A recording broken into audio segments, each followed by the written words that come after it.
இந்தி மற்றும் தமிழ் திரையுலகில் உருவகேலியை எதிர்கொண்டதாக நடிகர் விஜய் சேதுபதி கூறியிருப்பது அதிர்ச்சியை ஏற்படுத்தியிருக்கிறது. எதற்காக அவர் அவ்வாறு கூறினார் என்பதை இந்த தொகுப்பில் பார்க்கலாம்.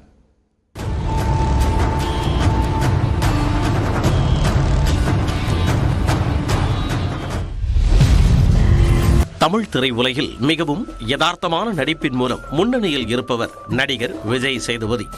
கதாநாயகன், வில்லன் என எந்த வேடம் கொடுத்தாலும் அதற்கு தகுந்தாற்போல் நடித்து ரசிகர்களை மிரள வைப்பவர் விஜய் சேதுபதி. இந்த நிலையில் தன்னுடைய தோற்றத்திற்காக ஆரம்பத்தில் தமிழ் மற்றும் இந்தி திரையுலகில் உருவகேலியை எதிர்கொண்டதாக மனம் திறந்துள்ளார் அவர்.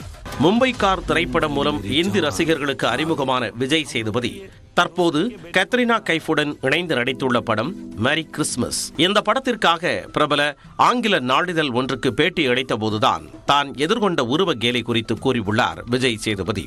ஆரம்பத்தில் தமிழ் திரைப்படங்களில் நடிக்க தொடங்கிய போது பலரும் தன்னை உருவகேலி செய்ததாக கூறியுள்ளார் அவர். தனது நடிப்பு திறமைக்காக பாராட்டப்பட்டாலும் திரைப்பட விழாக்கள் மற்றும் நிகழ்ச்சிகளில் பங்கேற்க செல்லும் போது தனது எளிமையான தோற்றத்தை சிலர் கிண்டல் செய்ததாக தெரிவித்துள்ளார். குறிப்பாக தான் மிகவும் சாதாரண உடை மற்றும் செருப்பு அணிந்து வருவது குறித்து இணையதளத்திலும் நிறைய கிண்டல்களை எதிர்கொண்டதாக கூறியுள்ளார். இதனாலேயே பெரும்பாலான நிகழ்ச்சிகளுக்கு செல்வதை தவிர்த்துள்ளதாகவும் தெரிவித்துள்ளார் விஜய் சேதுபதி.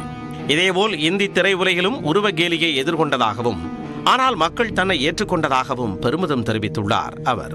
ரசிகர்களின் அன்பு மிகவும் உன்னதமானது, உண்மையானது என்று குறிப்பிட்டுள்ள விஜய் சேதுபதி அவர்களின் அன்பை பெறுவது ஒரு உற்சாக பானம் என்றும் குறிப்பிட்டுள்ளார். அத்துடன் சாதாரணமாக உடை அணிவதுதான் தனக்கு மிகவும் பிடித்தமானது என்றும் கூறியுள்ளார் விஜய் சேதுபதி. கடந்த சில நாட்களுக்கு முன்பு இந்தி திணிப்பு குறித்து விஜய் சேதுபதி கூறிய கருத்துக்கள் பல தரப்பிலும் தொடர் விவாதங்களை ஏற்படுத்தி உள்ளது. இந்தி படிக்க வேணா நம்ம சொல்லவே இல்லை சார், திணிக்க வேணாம் தான் சொன்னோம். வித்தியாசம் இருக்கு சார். இந்த நிலையில்தான் உருவகேலியை எதிர்கொண்டதாக அவர் கூறியுள்ளது தமிழ் மற்றும் இந்தி திரையுலகில் அதிர்வலைகளை ஏற்படுத்தி இருக்கிறது. நியூஸ் 8 தமிழ்நாடு தொலைக்காட்சி செய்திகளுக்காக பெரிய பத்மநாபன்.